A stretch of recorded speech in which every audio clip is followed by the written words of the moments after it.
8월 13일 수요일 이른 아침입니다. 오늘 말씀 읽기 본문은 요한계시록 13장입니다. 본문을 다음 6주제로 나눌 수 있겠습니다.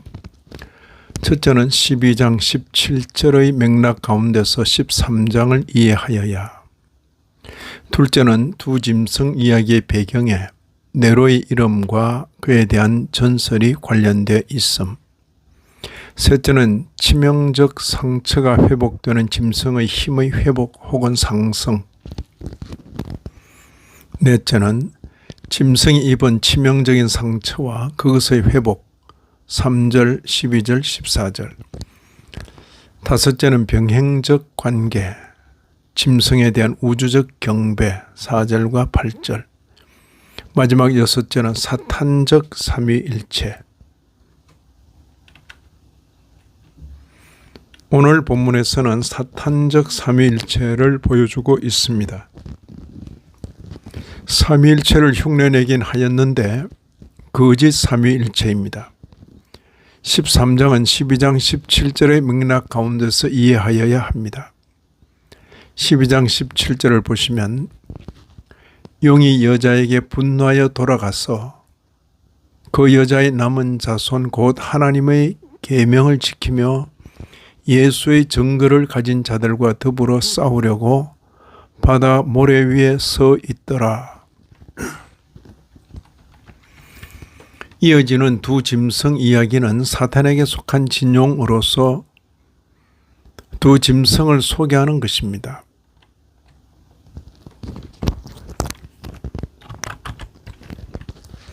두 짐승 이야기의 배경에는 네로의 이름과 그에 대한 전설이 관련되어 있습니다. 단어의 숫자적 가치를 부여하는 게마트리아를 채용합니다. 여기 언급된 666은 시저 네로의 합산입니다. 18절 보시면 지혜가 여기 있으니 총명한 자는 그 짐승의 수를 세어보라. 그것은 사람의 수니 그의 수는 666이니라. 네로가 이미 죽었는데 그가 죽지 않았고 파르티아 제국으로 도망하였는데 언젠가는 다시 돌아오리라는 당대 전설을 활용하여 종말론적 실체를 드러내고 있습니다. 네로가 바벨론으로 상징되는 로마에 대한 위협적 존재로서 심판의 도구로 사용됩니다. 네로의 전설의 행태는 네로와 그의 동맹군이 동방으로부터 복귀하여 로마를 파멸시키려는 것으로 나타납니다. 17장 7절 이하 18절입니다.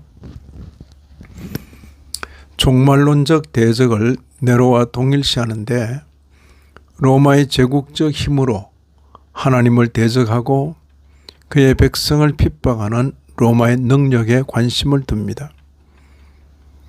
짐승이 42달 동안 일할 권세를 가졌다고 했는데 이는 거룩한 성 예루살렘이 이방인들에 의해 짓밟히는 기간인데 동시에 두 정인이 증거사역을 감당하는 기간으로 제한된 기간을 의미합니다.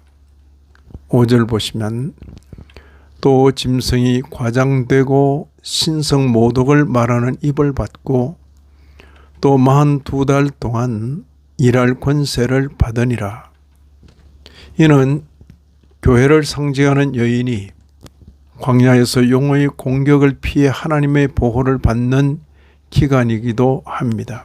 12장 6절 14절이죠. 우리는 이 단락에서 사탄, 짐승과 교회의 양면적 특성을 봅니다. 이미 그러나 아직 아님. 영어로는 already but not yet.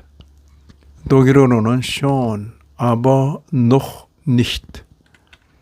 오늘 본문에서 묘사되는 짐승이 입은 치명적인 상처와 그것의 회복은 그리스도의 죽으심과 부활에 빗대어 그려지고 있습니다.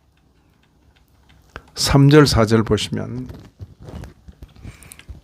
그의 머리 하나가 상하여 죽게 된 것 같더니 그 죽게 되었던 상처가 나음에 온 땅이 놀랍게 여겨 짐승을 따르고 용이 짐승에게 권세를 주므로 용에게 경배하며 짐승에게 경배하여 이르되 누가 이 짐승과 같으냐 누가 능히 이와 더불어 싸우리요 하더라. 사탄은 그리스도의 십자가에서 치명적인 상처를 입었습니다. 사탄과 짐승은 운명 공동체인 고로 사탄이 입은 치명적인 상처는 그대로 짐승의 상처가 되었습니다.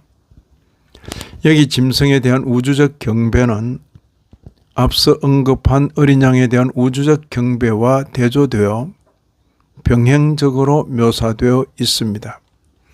여기 어린 양에 대한 우주적 경배는 5장 8절 이하 14절이죠. 용이 짐승에게 능력과 보좌와 큰 권세를 부여한 것입니다. 이는 하나님께서 그리스도에게 권세와 하나님의 보좌에 함께 앉을 수 있는 권한을 주신 것을 흉내내는 것입니다. 이를 가리켜 소위 크리스탈로지컬 패러디, 기독론적인 풍자라고 합니다.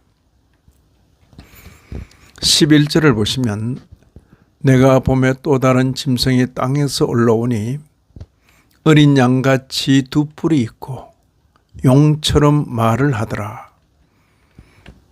이처럼 우리는 본장에서 사탄적 삼일체를 보게 됩니다. 용과 첫째 짐승과 둘째 짐승입니다. 첫째 짐승은 용으로부터 권세를 부여받았고 둘째 짐승은 땅에 가는 모든 자들에게 첫째 짐승을 경배하도록 미혹하고 강요합니다. 이런 말씀을 읽는 우리로서는 사탄, 짐승과 교회의 양면적 특성을 바로 알고 시대적 책임을 감당하며 살아야 하겠습니다. 이 아침에도 말씀에 참여하신 모든 분들 위해 하나님의 크신 은혜가 더하시기를 진심으로 기원합니다.